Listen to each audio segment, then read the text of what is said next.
अहानबदा मरुओइबा पाव पिजरी कोसेम की exam question leak ओइबदा चेनबा पुन्ना मंगा jail दे यौखरे हारी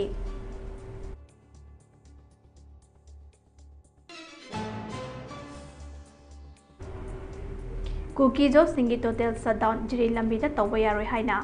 RNCM हाइख्रे हारी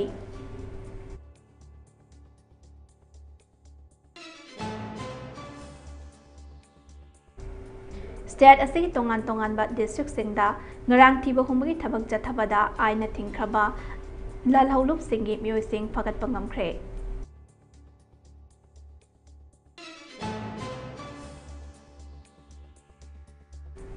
Manipur ki ching amasung tampak ki mafam singda security forces na area domination amadi thiba humgi thabak leptana chathari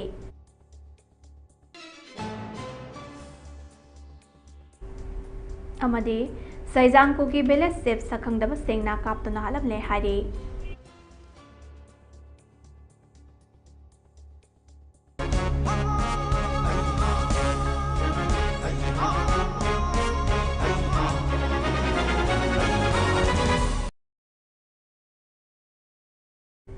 Khurumjare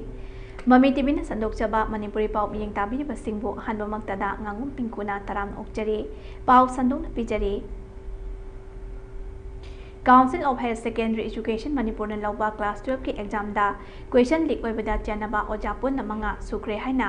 madugi manungda oja ahumdi handak nauna faraba tungda jail da thajin khibani hari handak cyber crime police na nauna fakiba Paradise English School Thobal ge exam center ge SOC amadi SI oiba oja ahum ngarang jail da thajin khre hari jail yaukrapa oja ahum adudi wangjing da leiba wake College की Economics Department Assistant Professor ओइबा Paradise English School की Exam Center के Supervisor ओइबा Thoubal खेत्री लेकाई दगी खांगेंबम अरुंदा सही हुम्फु अपोपा लेखिद्रबा KS बिरचंद्रा Exam Center अदुगिना Officer in Charge OC ओइबा अदुगा School अदुगिना Biology की ओजा ओइबा खोंजोम बाजार दगी Sapam Save Data चही कुंथ्रागा मंगा अपोपा S money Babu अमदी Exam Center अदुदा Supervising Invigilator SI oiba aduga school adudana biology gi oja oiba Imphal iski yari pokdoli hal laisram laikai degi laisram Pravin jahi kontraga mathoi apokpa jadu manini hari bo oja hum asina mamang thada cyber crime police na watho asiga mari leinana faraba tongda tha asik indipanda jail yaukraba Paradise English School gi oja ani aduna haidorokpagi matung inna tha asigi mangada fakibani so hari Faraba Ojasing ngasi fauba police na remand lokthaduna thamlaba matung ngarang CJM Imphal West Court ta puthoklaba matung jail da leinaba yathang pikibani so haire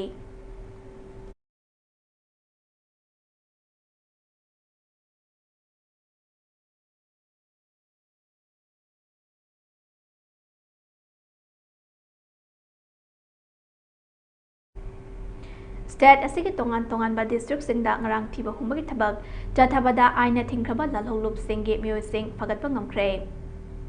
Bisnupur district ki Wangu Sabal Laikaida district asigi police commando BSF amasung Kumbi police station ge apunba kangbu amana thiba humbagi thabak chathabada KYKL ki kedar ani phagatpa ngamki hari makoi miyam dagi namhaduna sel khaibada chenaba miyoini Farabasing adu dagi mobile phone ani Aadhaar card ama phagat pangamle hariba miyoi ani adugi aina oiba thabak lokhatnaba Kumbi police station da sinakhre hari Kakching district ki wabagai makha lekai haibung makhom ki mafam singda kuntrahumdoi suba Assam Rifles amasung Kakching police commando singna thiba humbaki thabak chathabada KCP taibang hanba group ki miyoi ama phagat pangamkhre mangondagi mobile phone ama phagatpak ngamkhibaga loinana makhatana thijinaba hianglam police station da register tawkhre hari amaromda Kakching police commando na Kakching district ke Wangu Sairel lainang tabidagi pripak progi amaso phagat khre hari miyoi ase Kakching amasung Bisnupur district ke mafam singdagi misam miyam dagi namdona sel khaibada chenaba miyoi ni mangondagi sel oina lupa lising ama mobile phone ama phagat ke hari makhatana thijinaba Kumbi police station da khusina khre hari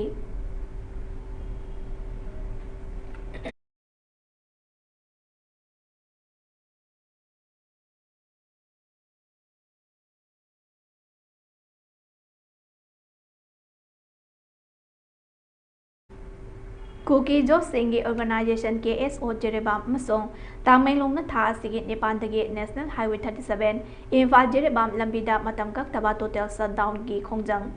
Jangsinduna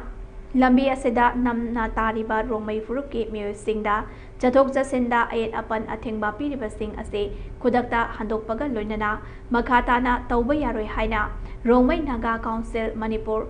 RNCM na Thadoropa Cherol Amana Khangalakli Cherol asina makha taraduna hai Kugi Jo amadi Rongmai Naga Furup anige marakta mamangda yanakhiba wafamgi wangmada Rongmai Naga Furup taba National Highway 37 gi lambi total shutdown toriba ase hainakhiba wafambu thugaibani masi RNCM na yaba ngamloi hojik Manipurda thokliba intercommunal conflict asida Rongmai Naga Furuka karigumba hiram amatada mari leinade National Highway 37 Imphal Jerebam lambi gi Jiri dagi kaithel manbi fawba tariba furup ase Rongmai Naga Furup ngaktani atopa community di Rongmai Naga Furup ta text tiraga laiba ngaktani asengwa lamma pudi Rongmai Naga gi ngaktani so haire haukhima matam khara asida lambi gi paring asida kuki community kharana sangsilaktuna khundaba horakpa community asigi ani gi marakta yanaba amapo amana amabu ikai khumnaba amadi karigumba hiram amatada ayet apan pinadaba haiduna agreement sign tongna khibani so haire Hariba wafam asida laibak thibadi kuki mahiroi lob amana lambi asida handak khanghodana athingba thamjillakpa asina lambi paring asida khondariba misam miyam chathok chachenda chauna apanba pibata natana Manipur gi irangna maram oiduna None amasung Tamenglong district ta lairiba miyam sen thonggi fibam sokpa amadi lairiba total shutdown asina amuka hena Rongmai Naga Furupta awaba oihale haibasu Cherol asina Pongdorakli Maram asina Manipur gi communal gi oiba conflict asida yaujadaba Rongmai Furupna namna taba haiba lambi asida matam kaktaba total shutdown gi khongjang ase tauba yaroi lambi ase kudakta hangdokadabani haire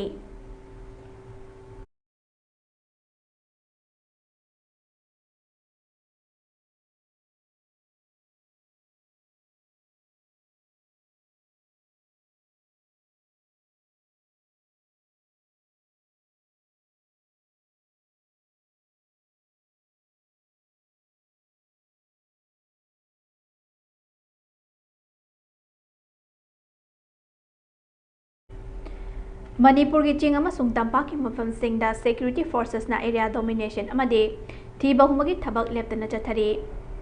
Amaromda Manipur Police Control Room na thadorokpa Cherol amagi matung inna National Highway to Imphal Dimapur lambida lamnam asigi tangai fadana nomada changdraba yadraba potlam sing puduna lakpa Gari ahum hariba lambi asida apanba yaudana pusilakre makhatana project pusilakpada khudong thiba thoktana bagidamak chingnaningai oiba mafamsingda security forces singna akanba section thorang sing lokhatki Manipur gi district pumna makta pamdaba thodok sing thoktana bagidamak ching amasung tamda punna checkpoint chama sukna mapan hangdoktuna achat ok sing sek thoduna wahong pang chathake wahong pang chathaba abaduda miyoi amata mifami pundi yaukide haire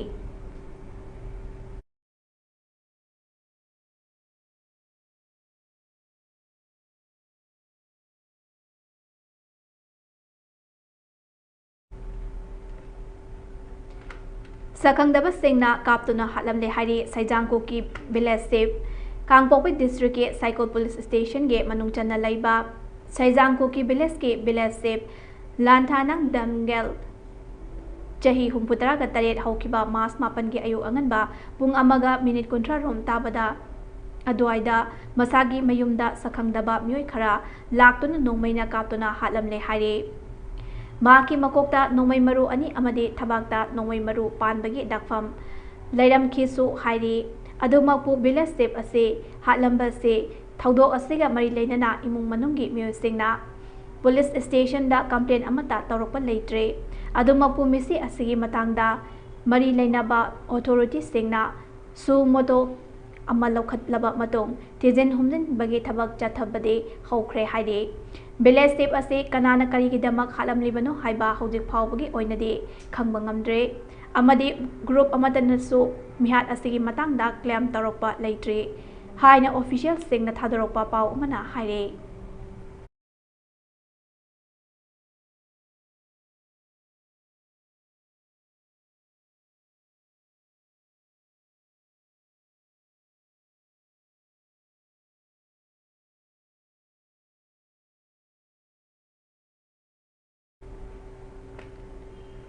ꯍꯧꯈꯤꯕ ꯇꯥꯡ 9ꯗ ꯐꯣꯛꯁꯅ ꯁꯤꯟꯈꯤꯕ piece rally ꯑꯗꯨꯗ ꯐꯣꯛꯁꯀꯤ president T H. ꯃꯅꯤꯍꯥꯅ ꯍꯥꯏꯈꯤꯕ ꯋꯥꯍꯩꯗ social ꯃꯤꯗꯤꯌꯥꯗ ꯊꯥꯒꯠꯂꯛꯄ ꯄꯣꯁꯇ ꯃꯅꯤꯄꯨꯔ ꯑꯁꯤ ꯃꯩꯇꯩ ꯑꯃꯗꯤ ꯏꯟꯗꯤꯖꯤꯅꯁ ꯄꯤꯄꯜ ꯃꯔꯨꯑꯣꯏꯅ ꯅꯥꯒꯥꯒꯤ ꯂꯝꯅꯤ ꯍꯥꯏꯈꯤꯕ ꯑꯁꯤꯅ ꯃꯔꯝ ꯑꯣꯏꯗꯨꯅ ꯑꯇꯣꯞꯄ ꯌꯦꯜꯍꯧ ꯐꯨꯔꯨꯞꯁꯤꯡ ꯃꯔꯨꯑꯣꯏꯅ ꯃꯩꯇꯩ ꯄꯥꯡꯒꯜ ꯍꯥꯏꯅ ꯍꯥꯏꯍꯧꯗꯕꯅ ꯃꯔꯝ ꯑꯣꯏꯗꯨꯅ ꯃꯩꯇꯩ ꯄꯥꯡꯒꯜ ꯏꯆꯤꯜ ꯏꯅꯥꯎꯁꯤꯡꯒꯤ ꯃꯔꯛꯇꯒꯤ ꯇꯣꯉꯥꯟꯕ ꯅꯨꯡꯉꯥꯏꯇꯕ ꯋꯥꯐꯝ ꯀꯌꯥ ꯊꯝꯂꯛꯄꯅ ꯃꯔꯝ ꯑꯣꯏꯔꯒ ꯐꯣꯛꯁꯀꯤ ꯄ꯭ꯔꯦꯁꯤꯗꯦꯟꯠ ꯇꯤ.ꯑꯩꯆ. ꯃꯅꯤꯍꯥꯅ ꯄ꯭ꯔꯦꯁꯤꯗꯦꯟꯠꯀꯤ ꯐꯝꯗꯒꯤ ꯔꯤꯖꯥꯏꯟ ꯇꯧꯈꯤꯕ ꯑꯁꯤ ꯕꯤꯁꯅꯨꯄꯨꯔ ꯗꯤꯁꯇ꯭ꯔꯤꯛ ꯐꯣꯛꯁ ꯀꯃꯤꯇꯤꯒꯤ ꯃꯥꯏꯀꯩꯗꯒꯤ ꯌꯥꯕ ꯉꯝꯂꯣꯏ꯫ ꯉꯁꯤ ꯃꯅꯤꯄꯨꯔꯗ ꯂꯩꯔꯤꯕ ꯀꯝꯃ꯭ꯌꯨꯅꯤꯇꯤꯁꯤꯡꯒꯤ ꯑꯄꯨꯟꯕ ꯁꯛꯇꯝ ꯁꯥꯒꯠꯂꯛꯄ ꯑꯃꯗꯤ ꯁꯥꯟꯇꯤ ꯂꯩꯅꯕ ꯁꯥꯡꯂꯕ ꯃꯇꯝꯗꯒꯤ ꯂꯧꯔꯛꯈꯤꯕ ꯊꯧꯗꯥꯡꯁꯤꯡ ꯑꯩꯈꯣꯏꯅ ꯀꯥꯎꯐꯝ ꯊꯣꯛꯇꯦ꯫ ꯅꯨꯃꯤꯠ ꯑꯗꯨꯗ ꯆꯠꯈꯤꯕ ꯁꯥꯟꯇꯤꯒꯤ ꯄꯥꯎꯖꯦꯜ ꯄꯨꯕ ꯈꯣꯡꯆꯠ ꯑꯗꯨ ꯆꯠꯅꯕ ꯍꯣꯠꯅꯔꯛꯄꯗ ꯁꯦꯀ꯭ꯌꯨꯔꯤꯇꯤ ꯐꯣꯔꯁꯅ ꯑꯊꯤꯡꯕ ꯊꯝꯂꯛꯄ ꯑꯗꯨꯅ ꯃꯔꯝ ꯑꯣꯏꯗꯨꯅ ꯑꯄꯨꯟꯕꯒꯤ ꯑꯣꯏꯕꯒꯤ ꯋꯥꯍꯩ ꯄꯨꯟꯁꯤꯜꯂꯒ ꯑꯃꯠꯇ ꯑꯣꯏꯕꯒꯤ ꯋꯥꯈꯜꯂꯣꯟꯗ ꯊꯝꯈꯤꯕ ꯋꯥꯐꯝ ꯑꯗꯨ ꯌꯦꯜꯍꯧꯃꯤ ꯄꯨꯝꯅꯃꯛꯅ ꯑꯩꯈꯣꯏ ꯑꯃꯠꯇꯅꯤ ꯍꯥꯏꯕ ꯋꯥꯈꯜꯂꯣꯟ ꯑꯁꯤꯗ ꯌꯨꯝꯐꯝ ꯑꯣꯏꯔꯦ ꯍꯥꯏꯔꯒ ꯑꯐꯕ ꯆꯥꯎꯈꯠꯄ ꯑꯃꯗꯤ ꯁꯥꯟꯇꯤ ꯂꯩꯕ ꯃꯅꯤꯄꯨꯔ ꯑꯃ ꯁꯥꯒꯠꯄꯗ ꯈꯣꯡꯐꯝ ꯆꯦꯠꯅ ꯂꯦꯞꯃꯤꯟꯅꯁꯤ꯫ ꯂꯣꯏꯅꯅ ꯐꯣꯛꯁꯀꯤ ꯄ꯭ꯔꯦꯁꯤꯗꯦꯟꯠꯅ ꯃꯇꯝ ꯆꯥꯗꯅ ꯔꯤꯖꯥꯏꯟ ꯇꯧꯔꯛꯄ ꯑꯁꯤ ꯕꯤꯁꯅꯨꯄꯨꯔ ꯗꯤꯁꯇ꯭ꯔꯤꯛ ꯐꯣꯛꯁ ꯀꯃꯤꯇꯤꯅ ꯌꯥꯖꯅꯤꯡꯗꯦ꯫ ꯃꯔꯝ ꯑꯗꯨꯅ ꯄ꯭ꯔꯦꯁꯤꯗꯦꯟꯠꯀꯤ ꯐꯝ ꯑꯁꯤ ꯊꯥꯗꯣꯛꯄꯤꯗꯅꯕ ꯐꯣꯛꯁ ꯕꯤꯁꯅꯨꯄꯨꯔ ꯗꯤꯁꯇ꯭ꯔꯤꯛꯅ ꯊꯥꯗꯣꯔꯛꯄ ꯆꯦꯔꯣꯜ ꯑꯁꯤꯅ ꯐꯣꯡꯗꯣꯔꯛꯂꯤ꯫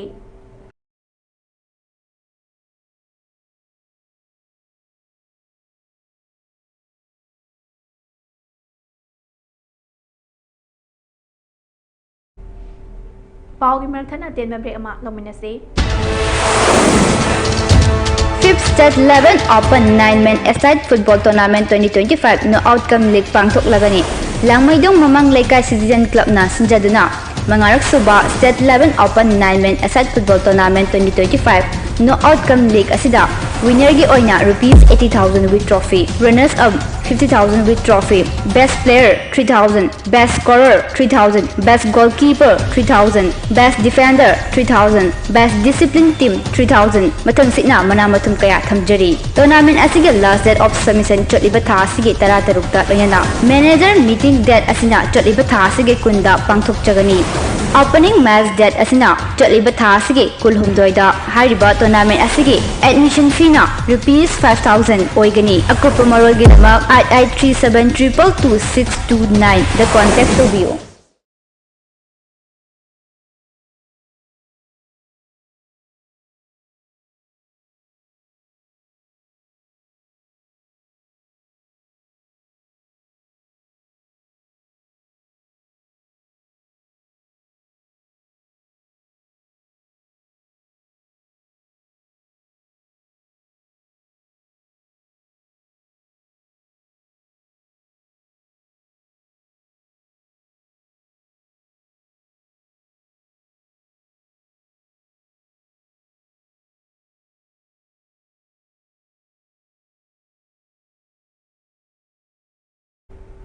ꯕ꯭ꯔꯦꯛꯀꯤ ꯃꯇꯨꯡꯗ ꯃꯌꯥꯝꯕꯨ ꯑꯃꯨꯛ ꯍꯟꯅ ꯇꯔꯥꯝꯅ ꯑꯣꯛꯆꯔꯤ꯫ ꯃꯥꯔꯆ 13, 2015ꯗꯒꯤ ꯍꯧꯒꯗꯧꯔꯤꯕ ꯌꯥꯎꯁꯪ ꯀꯨꯝꯍꯩ ꯑꯃꯁꯨꯡ ꯇꯪꯗꯨ ꯂꯩꯇꯥꯕ ꯉꯝꯗ꯭ꯔꯤꯕ ꯍꯧꯖꯤꯛꯀꯤ ꯃꯅꯤꯄꯨꯔꯒꯤ ꯃꯔꯝꯗ ꯊꯧꯕꯥꯜ ꯅꯤꯉꯣꯝꯕꯝꯗ ꯂꯩꯕ ꯇꯣꯉꯥꯟꯕ ꯃꯐꯝꯁꯤꯡꯒꯤ ꯃꯩꯔꯥ ꯄꯥꯏꯕꯤ ꯏꯃꯥꯁꯤꯡ ꯁꯪꯁꯊꯥꯟ ꯃꯔꯤꯅ ꯄꯨꯟꯁꯤꯟꯗꯨꯅ ꯁꯦꯝꯕ ꯅꯤꯉꯣꯝꯕꯝ ꯑꯄꯨꯟꯕ ꯃꯩꯔꯥ ꯄꯥꯏꯕꯤ ꯂꯨꯞꯀꯤ ꯊꯧꯃꯤꯁꯤꯡꯅ ꯈꯟꯅ ꯅꯩꯅꯔꯕ ꯃꯇꯨꯡ ꯋꯥꯔꯦꯞ ꯀꯌꯥ ꯂꯧꯈ꯭ꯔꯦ꯫ ꯌꯦꯜꯍꯧꯃꯤ ꯀꯌꯥꯒꯤ ꯌꯨꯝ ꯃꯩ ꯊꯥꯈꯤꯕꯗꯒꯤ ꯂꯥꯟꯖꯦꯟꯅꯗꯨꯅ ꯔꯤꯂꯤꯐ ꯀꯦꯝꯞꯇ ꯂꯩꯔꯤꯕ ꯊꯣꯛꯂꯤꯕ ꯃꯤꯁꯤꯃꯤꯅ ꯃꯤꯑꯣꯏꯕ ꯈꯨꯟꯅꯥꯏꯒꯤ ꯐꯪꯐꯝ ꯊꯣꯛꯄ ꯍꯛ ꯃꯥꯡꯁꯤꯜꯂꯛꯄ ꯌꯦꯜꯍꯧꯃꯤꯁꯤꯡꯒꯤ ꯄꯨꯟꯁꯤꯗ ꯁꯤꯡꯅꯔꯛꯂꯤꯕ ꯀꯌꯥ ꯑꯁꯤ ꯌꯦꯡꯗꯨꯅ ꯃꯇꯤꯛ ꯆꯥꯕ ꯁꯣꯂꯨꯁꯟ ꯐꯪꯗꯕꯅ ꯃꯔꯝ ꯑꯣꯏꯗꯨꯅ ꯌꯥꯎꯁꯪ ꯀꯨꯝꯍꯩꯅ ꯂꯥꯛꯄꯗ ꯀꯥ ꯍꯦꯟꯅ ꯍꯔꯥꯎꯅꯤꯡꯉꯥꯏ ꯑꯣꯏꯗꯦ꯫ ꯑꯄꯨꯟꯕ ꯃꯩꯔꯥ ꯄꯥꯏꯕꯤꯁꯤꯡꯅ ꯂꯧꯈꯤꯕ ꯋꯥꯔꯦꯞꯁꯤꯡ ꯑꯗꯨꯗꯤ ꯊꯧꯕꯥꯜ ꯅꯤꯉꯣꯝꯕꯝꯗ ꯀꯣꯜꯂꯤꯕ ꯃꯐꯝꯁꯤꯡꯗ ꯃꯧ ꯑꯃꯗꯤ ꯂꯩꯁꯥꯕꯤꯁꯤꯡꯅ ꯌꯥꯎꯁꯪꯒꯤ ꯁꯦꯟꯈꯥꯏ ꯅꯥꯀꯊꯦꯡꯕ ꯆꯠꯍꯟꯗꯕ, ꯑꯇꯣꯞꯄ ꯂꯝꯁꯤꯡꯗꯒꯤ ꯁꯦꯜ ꯈꯥꯏꯕ ꯅꯥꯀꯊꯦꯡꯕ ꯂꯥꯛꯍꯟꯗꯕ, ꯌꯥꯎꯁꯪ ꯍꯣꯂꯤ ꯆꯠꯊꯍꯟꯗꯕ ꯑꯃꯁꯨꯡ ꯂꯥꯛꯍꯟꯗꯕ, ꯂꯩꯁꯥꯕꯤꯁꯤꯡꯒꯤ ꯌꯥꯎꯁꯪ ꯊꯥꯕꯜ ꯆꯣꯡꯕ ꯇꯧꯍꯟꯗꯕ, ꯌꯥꯎꯁꯪ ꯁ꯭ꯄꯣꯔꯠꯁ ꯍꯟꯗꯛ ꯆꯍꯤꯒꯤ ꯑꯣꯏꯅ ꯇꯧꯍꯟꯗꯕ, ꯌꯥꯎꯁꯪ ꯃꯅꯨꯡꯗ ꯏꯁꯩ ꯂꯤꯂꯥ, ꯍꯥꯎꯁꯤ ꯂꯣꯇꯔꯤ ꯇꯧꯍꯟꯗꯕ, ꯂꯝꯕꯤꯗ ꯊꯧꯔꯤ ꯊꯠꯄ ꯇꯧꯍꯟꯗꯕ ꯑꯃꯗꯤ ꯌꯥꯎꯁꯪꯒ ꯃꯔꯤ ꯂꯩꯅꯅ ꯆꯥꯛꯆꯥ ꯍꯩꯖꯥꯟꯅꯗꯨꯅ ꯌꯨ ꯊꯛꯄ, ꯅꯤꯁꯥ ꯆꯥꯕ, ꯂꯥꯡꯕ ꯇꯧꯍꯟꯗꯕ ꯍꯥꯏꯔꯤ꯫ ꯍꯥꯏꯔꯤꯕ ꯋꯥꯐꯝꯁꯤꯡ ꯑꯁꯤ ꯃꯤꯌꯥꯝꯅ ꯁꯄꯣꯔꯠ ꯇꯧꯕꯤꯌꯨ ꯑꯃꯗꯤ ꯊꯕꯛ ꯑꯣꯏꯅ ꯄꯨꯟꯅ ꯄꯥꯡꯊꯣꯛꯃꯤꯟꯅꯁꯤ ꯍꯥꯏꯅ ꯅꯤꯉꯣꯝꯕꯝ ꯑꯄꯨꯟꯕ ꯃꯩꯔꯥ ꯄꯥꯏꯕꯤ ꯂꯨꯞ ꯊꯧꯕꯥꯜꯅ ꯃꯤꯌꯥꯝꯗ ꯈꯪꯍꯜꯂꯛꯂꯤ꯫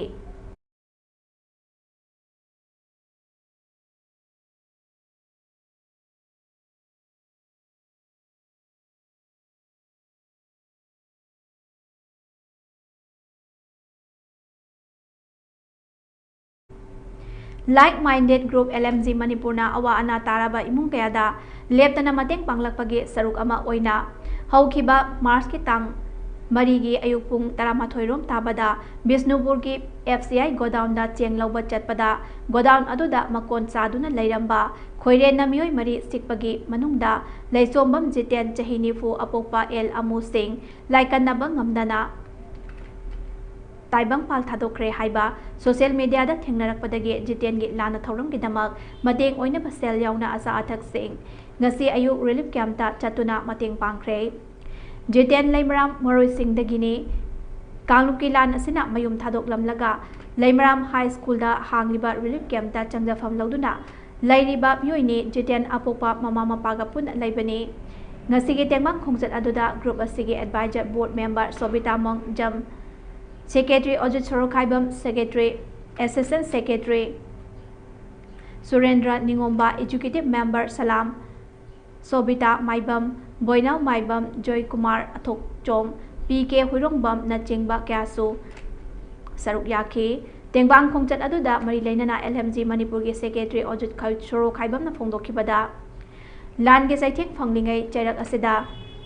khoire na chiklaga laikhidaba laibak yamna laibak thibani yamna nungaitaba thodokni khoina chiklaga misimina mamangda su thokhiba laikre maram asena kairoi laikaida khoi makon saba lairabadi miyamna Kangnaba signboard thetpa tangai fade loinana amuba machugi firo selaga khoin makon sariba manakta chatpigano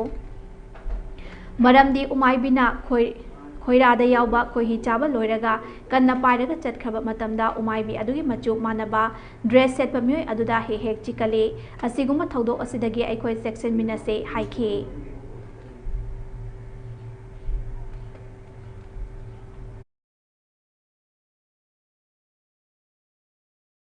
like-minded group ki team na lejari basi hogi Leimaram High School da hangba relief camp dani yamna nungaitaba thodu ama haugiba March ki tang mari da haiba relief camp asida leiba miyoi singna haiba relief camp asigi sana baseng FCI godown Bisnupur da lauba chatpada godown aduda hogi mahum sarga leiba makon sara leiba khoirena miyoi mari sikpagi manungda hariba leichomam jiten adu apokpa hogi ojamu sigi machanupani makoi ohum khatang mamamcha mapamcha akoi mamaga mapaga hosigi jiten ji puna leijabani ado asigumba khoina chiga khui laikanaba ngamdana leigidre habigi pawgi social media da tabada thamoi yam nungaitaba maramdi langi chaiteng jina masagi leiba yumduda leiba phangdana relief camp da changjafam lauduna khui yamna nungaitana haitarene khui relief camp le kesu nungaiba nati adubu leite hadabrina leire sigi marakta amukamu khoirena sikpadi laikanaba ngamdana sikide leigidre habiji tabada yam nungaitaba ana sumba thawdoksi ekhoi yamna akhoi khoini harga yamna chikhanba akhoi khara walhobadagini tasena magi khoisi khoirengumba kariyumba si masi kamai to gabda kariyumba mahum saba targadi leikai dogi mina anagu mi laba kanda side mahum sabani changunu kholunu haibasi haibigadabani loinana leikai khun gunda karimba mahum sargadi ko signboard bu thetpa yai loinana hariba khoi mahum sariba asigi mayada changbada leikai dogi mi oigera atopa lakpagi mi oigera furit amuba machu adigi waurui nana tawba machu se masi ji yaingi lipiganu kaino harga umai bisine magi akhoi khoira je masi charga paithokiba adugo mongonda tainaba ngamhoudraga khoi furit amuba litliba aduda onawrase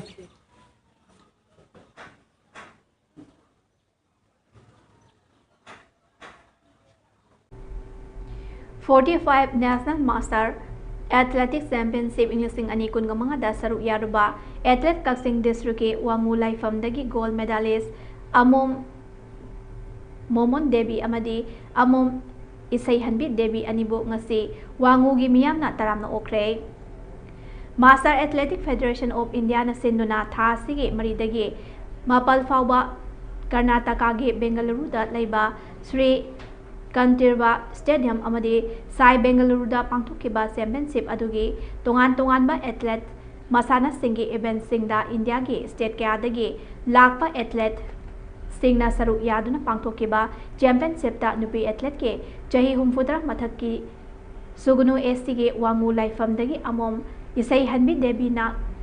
100 meter 200 meter 400 meter 400 rally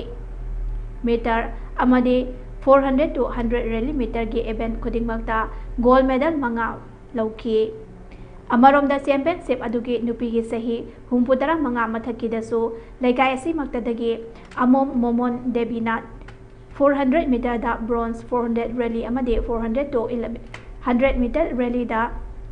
gold medal sing lorke athlete anina sauna mai paktuna medal sing lorokpada state asigi natana to wangu lamdamgi mingchat purakhiba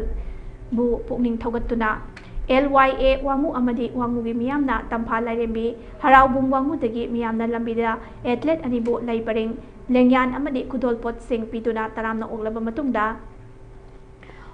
wangu laifam community hall da so athlete anina championship adoda thengnarakhiba amadi chauna mai paklakhibada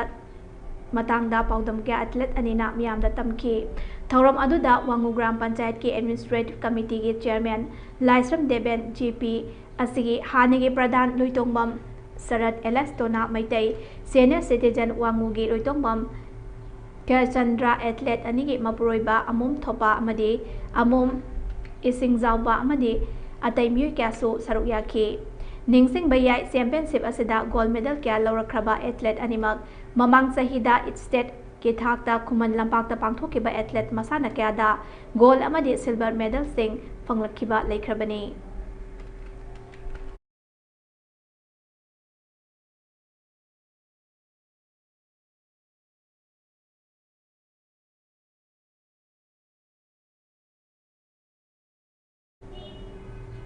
aroibada maroiba pau amuka na picture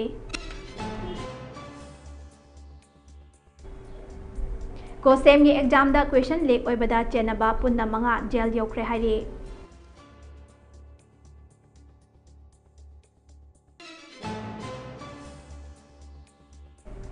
kuki jo singi total shutdown jiri lambida tawba yaroi haina RNCM haikre hairi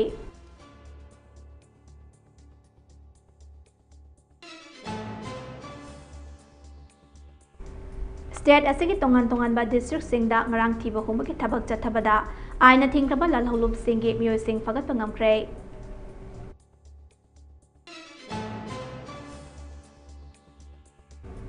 Manipuri ching amasung tampaki mafam singda security forces na area domination amadi thiba humaki thabak leptana chathare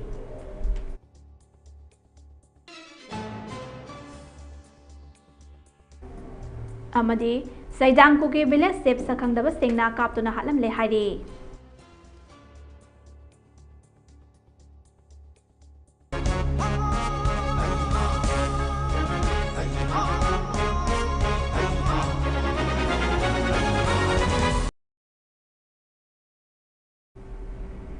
Haujiki oina Mami TV na sandok chaba Manipuri pau matang asida losinjare makha taba pau gi damak miyeng taduna leibiyu